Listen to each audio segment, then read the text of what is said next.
আসসালামু আলাইকুম viewers, এমজেকে critic চ্যানেলের নতুন একটি ভিডিওতে আপনাকে স্বাগতম। আজকের ভিডিওটি ফটোশপ টিউটোরিয়াল নিয়ে।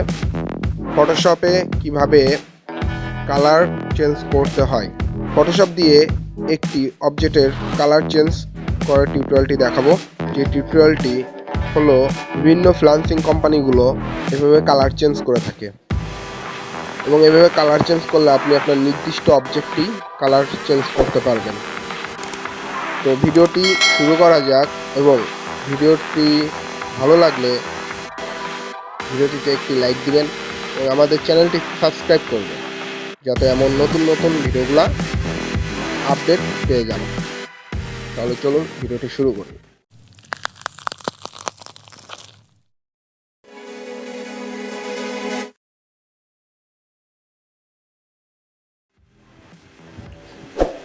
আমরা একটি অবজেক্ট টাইয়ের কালার চেঞ্জ করব। এখানে new fill and adjustment layer option থেকে হিউ অ্যান্ড স্যাচুরেশন ক্লিক করব। এখান থেকে আমরা কালার চেঞ্জ করতে পারবো, কিন্তু এটা কিন্তু ভুল পদ্ধতি।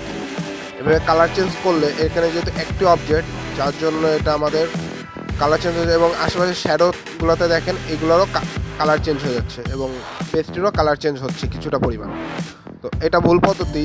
আমরা সঠিক পদ্ধতির ভাবে করব।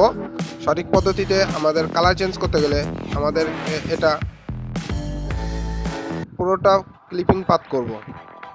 এভাবেই কিন্তু সঠিক এবং সুন্দরভাবে আপনি কালার চেঞ্জ করতে পারবেন। এটা আমরা ডিলিট করে দিই। তো আমরা এখন পেন টুল নেব। পেন টুল দিয়ে আমরা এটা ক্লিপিং পাথ করব পেন টুলের মাধ্যমে।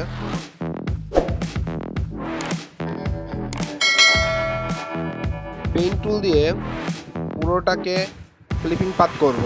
ক্লিপিং পাথের মাধ্যমে আমাদের অতটুকুই সিলেকশন যতটুকু আমরা চাই। ক্লিপিং পাথের মাধ্যমে আমরা প্রপারভাবে কালার চেঞ্জ করতে পারবো। এখানে যদি অনেকগুলো অবজেক্ট থাকে তাহলে আমরা নির্দিষ্ট অবজেক্টেও কালার চেঞ্জ করতে পারবো। আমাদের খেয়াল রাখতে হবে ক্লিপিং পাথটা যেন সঠিক এবং সুন্দরভাবে হয়।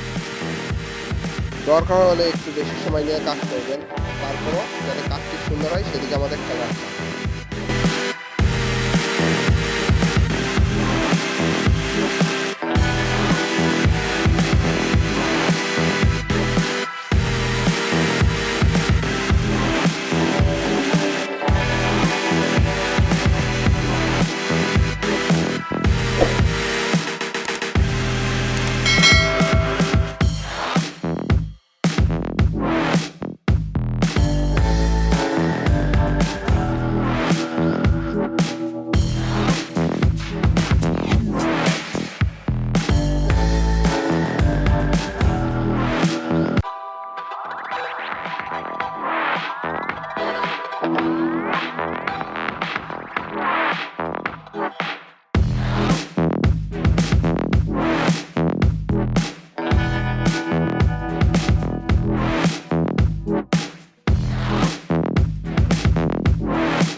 ক্লিপিং পাথের কাজ শেষ হয়ে গেলে কন্ট্রোল ইন্টার ক্লিক করলে এটা সিলেকশন হয়ে যাবে। ফিল অ্যান্ড অ্যাডজাস্টমেন্ট লেয়ারে ক্লিক করব। সেখান থেকে হিউ অ্যান্ড স্যাচুরেশন অপশনে ক্লিক করে আমরা কালার চেঞ্জ করব। আমরা দেখতেই পাচ্ছেন মাস্ক হয়ে গেছে, ক্লিপিং মাস্ক। আমাদের ওই অংশটুকুই কালার চেঞ্জ হবে। আমরা ওই অংশটিকে কালার চেঞ্জ করব খুব সাবধানতার সাথে।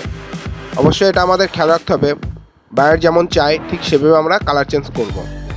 এখানে আমি আপনাদের দেখানোর জন্য একটু ডিপ কালার দিয়ে দেখাচ্ছি। এটা ওই জায়গাটুকু কালার চেঞ্জ হচ্ছে। এভাবে আমরা কালার চেঞ্জ করতে পারবো।